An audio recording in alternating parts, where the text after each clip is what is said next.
Eu sou a Samantha, esse é o Arthur que agora saiu, você está no canal dele, meu, nosso Cão que Lê, e hoje nós faremos a resenha do Felicidade Conjugal, ou seria Infelicidade Conjugal.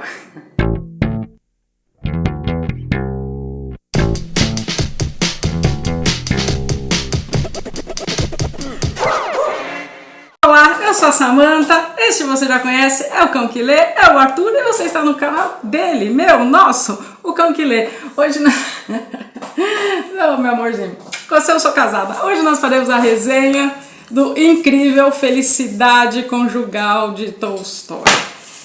Eita que aqui tem coisa, eita, vamos sentar, é uma novelinha curta. Eu até fiz umas marcações porque eu terminei de ler esse livro bem por agora. Oba, vai ficar, passou. Tudo é sentido, então depois do ralo da cadeira comida, ele ficou triste e não quer mais sentar, participar aqui com a gente. Não, pode dar pra seu bichinho em paz, pode ficar aqui, o canal é seu, sem você não tem nem graça. Deixa eu participar aqui, eu do enquadre dele. Ah, tá com sono agora não, a hora que a mãe chegou do trabalho, a hora que a gente tem pra gravar. Bom, como eu disse no começo, seria uma felicidade conjugal ou uma infelicidade. Aqui dá margem para muitas coisas. Bom, como eu disse, Editora 34, uma novelinha curta, uma história de um autor russo. Não precise ter medo, você que não foi iniciado à literatura russa, porque esse livro tem só 119 páginas, contando com pós-fácil, e ela é dividida em duas partes. Então, assim, começa na página 7, vai até a 100 e pouco. Dá pra ler, como eu digo, numa sentada rapidinho, curtinho, mas assim, não se engane, tá? Porque, assim, é pesado, é aquela coisa, não é clichê. A gente não sabe do final, não vai ter spoiler, pode ficar tranquilo, não vou falar nada. Mas você pensar, felicidade conjugal, nisso aqui, que vai contar de novo que eu já não saiba. Ainda mais um homem russo que viveu séculos atrás. Pois bem, vamos ao enredo, que a história é bem curtinha e é o que mais me chamou a atenção. E assim, leia. Eu fiz 4 pontuações que eu quero mencionar com vocês aqui. A história se passa como? No início do livro, eu vou falar bem aportuguesadamente, porque né, nome russo, você tem que assim, pegar do seu jeitinho que você lê e manter a leitura inteira. Se tá certo ou se tá errado, é só os russos saberão quem fala o idioma. Eu decoro do meu jeito, de como me pronuncio, e aí assim vai. Bom, enfim, Maria, né, vai ficar mais fácil. É a protagonista, então sim, você acompanha muito mais pela vertente, pelo viés feminino, do que pelo... Já vou falar o nome do outro personagem. Mas a Maria tem uma irmã caçula, a Sônia, e elas vivem com uma governanta chamada Katia. Assim, são esses nomes mesmo, abreviações desses nomes. E logo começa, primeiro parágrafo, então não é spoiler, com o falecimento da mãe delas. Então tem a governanta Katia, a irmã mais nova da Maria e a Sônia. É isso, e aí elas estão lá no meio da propriedade, que, né, tipo, é uma Rússia do outro século, né? Então, assim, regrada a quê? Há muita música, muito piano, né, que era o que as mulheres tocavam na época, e recebendo visitas de condolências pelo falecimento da mãe, aquela mesmice, e assim, você pensa, nossa, que agonia. Realmente, as primeiras páginas não é que são chatinhas, mas são meio monótonas. Não que o livro seja assim, uau, uma aventura, tal, que nem eu fiz do On the Road, não. Não é uma aventura conjugal, mas não no sentido pulando a cerca. Vamos lá. O nome do... o nome é o principal e a Samantha não decorou.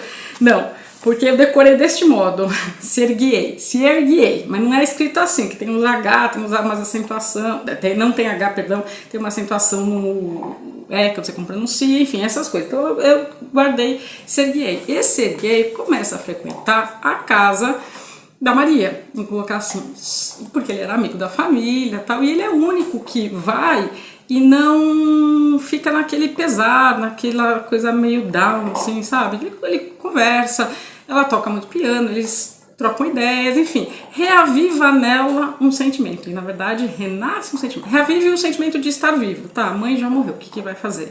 Tipo, as pessoas ficarem vindo visitar, é tipo aquela coisa, vai resolver o quê? Tipo, tô triste, me tragam novidades e tal. E o Serguei, também a gente decora Serguei, tem Sergei, tem Serguei, enfim, Serguei, eu misturando Turgenev com o Serguei. Bom, E aí ele passa a frequentar mais, só que eles têm uma diferença de idade muito, muito grande. Não que isso seja algo comum, ainda mais na literatura russa, mas é bem gritante a diferença de idade. E assim, ela se apaixona por ele.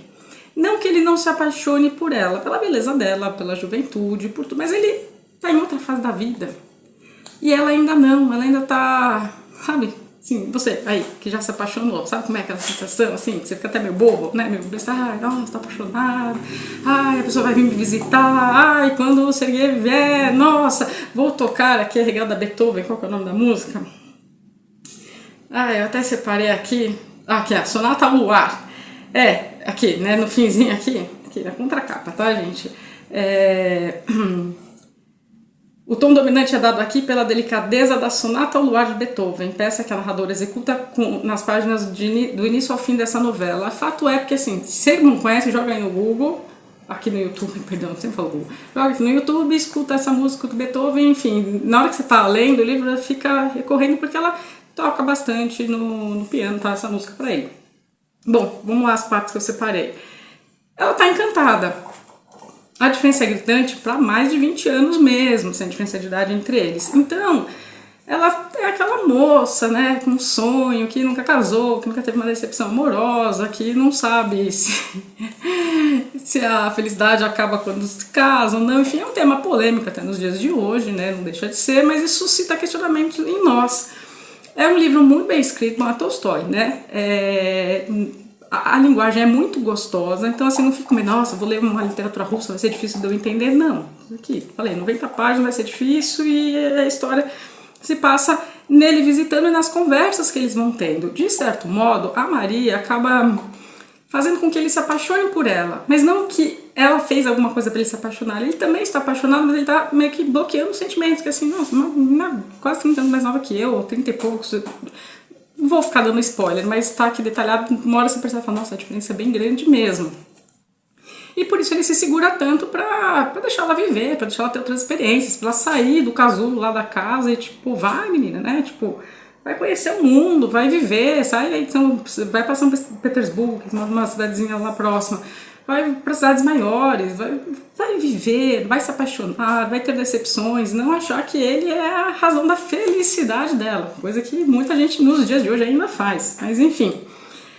Que parte que eu separei para vocês sentirem só o tom? Porque, bom, e aí ela se apaixona por ele e fica nessa coisa que se acompanha e fala, ai meu Deus, sabe aquela coisa. E ele vai se permitindo, então assim, se dá encontros na casa, passa a mesa, ela fica esperando quando chegar, e a gente tá falando de uma época, né, que não tem nem cartinha pra se mandar, não tem WhatsApp pra oi, tô com saudade, como é que você tá, vamos fazer uma videochamada, não tem isso. Então tem que ficar esperando quando ele vier, aí ele vai e resolve as coisas, por quê? Porque ele é mais velho e tudo mais, e ela tá lá, né, tipo, sonhadora, as coisas vão dar certo e tal. Aí tem aqui uma conversa, um diálogo pra vocês sentirem o tom. Ele responde pra ela, pra mim, que já passei pela mocidade, sim, mas não pra você, prosseguiu ele. Você ainda não viveu. Você talvez queira procurar a felicidade em outras coisas e talvez a encontre nelas. Agora tenho a impressão de que isso é felicidade porque me ama. Muito perspicaz. Homem vivido, homem que já passou pela fase dela e que ela não tá enxergando e que ela ainda tá lutando contra isso. E ele tá lutando contra os sentimentos de estar gostando dela. E a gente fica, vamos ficar juntos, vai acabar como isso, né? Porque geralmente é história russa meio drama. Mas assim, tem uns aspectos que, né, te dá uns tapas assim, de você ficar pensando. Então é nesse tom, nada difícil de você entender. E, bom, eventualmente eles casam. Né? Eventualmente eles casam. O que eu separei aqui que eu achei interessante, vou mostrar pra vocês. Ai, gente, não quero ficar me enrolando. Aí eles casam, né, já tá mais pro fim da novela, né, a história, aí o tom vai um pouco mudando, no sentido assim, o meu marido não se me excluía na administração da casa, e ocupava somente com as coisas agrícolas e os camponeses, mas ficava muito atarefado, né, é aquela coisa, né, a mulher fica em casa, o homem vai trabalhar, porque a gente tá falando de um outro contexto sociocultural, enfim. Aí ela continua, voltava geralmente para o chá, que tomávamos a sós. E quase sempre nessa ocasião, depois das correrias e preocupações decorrentes dos afazeres, estava naquela peculiar disposição alegre que nós chamávamos de entusiasmo selvagem, eles, os dois.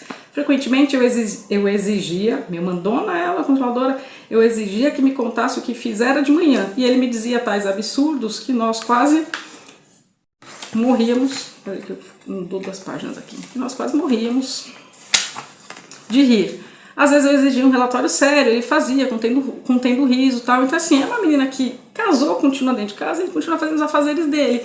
Como não cair na monotonia o casamento, né? Ainda mais nessa época, assim, hoje em dia já cai na monotonia os relacionamentos.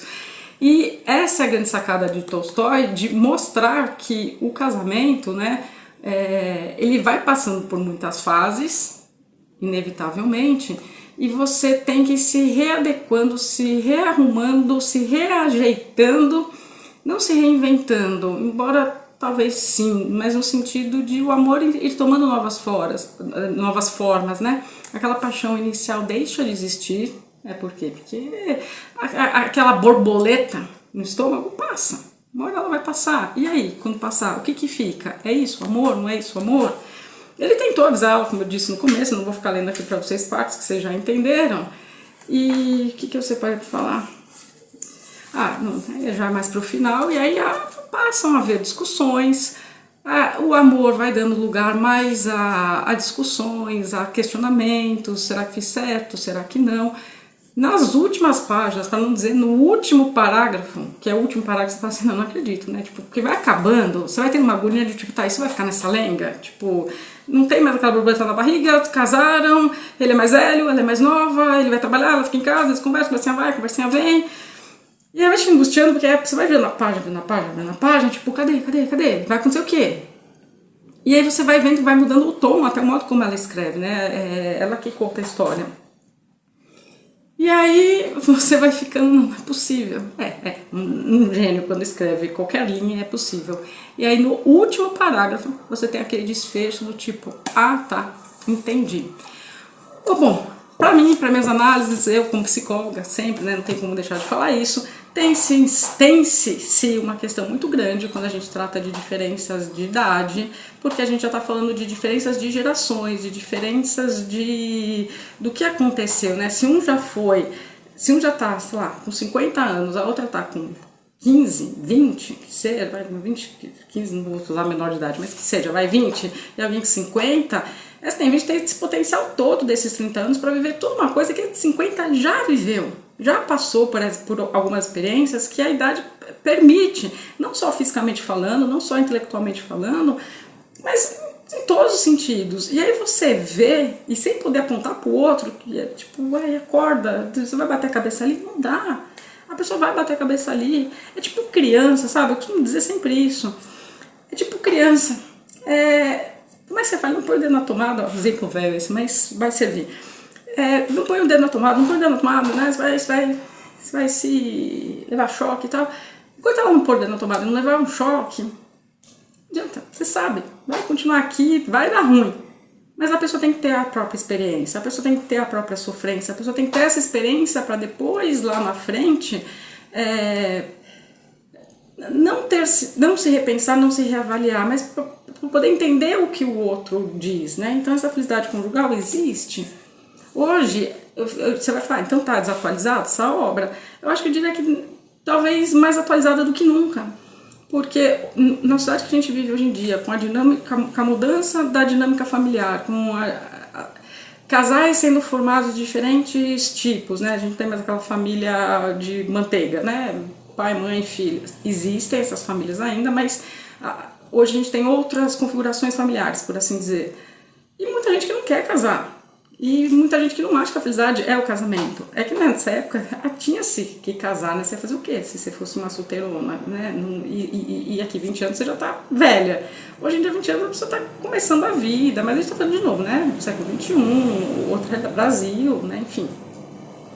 Mas a gente tem que levar em conta que tem muitas pessoas que não querem casar e que tá tudo bem, né? Mas a gente também, há não tanto tempo atrás, né? Assim, voltando aí na história 50, 60, 70 anos aqui do Brasil, era, né? Sai de casa, seus 20 e poucos, né?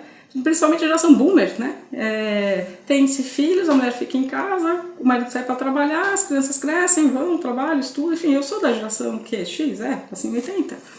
Então não estava tão diferente daqui. E aí hoje a gente pega uma leva de Y, o pessoal começa depois dos anos 90, e nem vou falar dos millennials agora, depois dos anos 2000, que querem estudar, e tô falando meninos e meninas, independente das preferências sexuais deles, mas no sentido, quero estudar, quero morar sozinho, coisas impensáveis aqui, e até pouco tempo atrás também, né, não existia isso. Então eu vejo como bem atual mesmo, e desmistificando a felicidade conjugal. Mas aí você vai ter que ler para saber se foram felizes, Maria e... é que é tanto curso que a gente lê, vai ter que ler para saber se os protagonistas que casaram foram felizes ou infelizes no casamento. Bom, até o cão já leu, não vai você ler? Leia os russos, leia Tolstói e leia a felicidade conjugal e depois me deixa aqui nos comentários. Pro meu editor querido, que edita meus vídeos e coloca a vinheta, por favor, gente, se curtiu esse vídeo, ajuda aqui o seu canal, dá aquele joinha, curte aqui e se inscreva que vai ajudar bastante, tá bem? É isso, gente. Até os próximos vídeos do canal.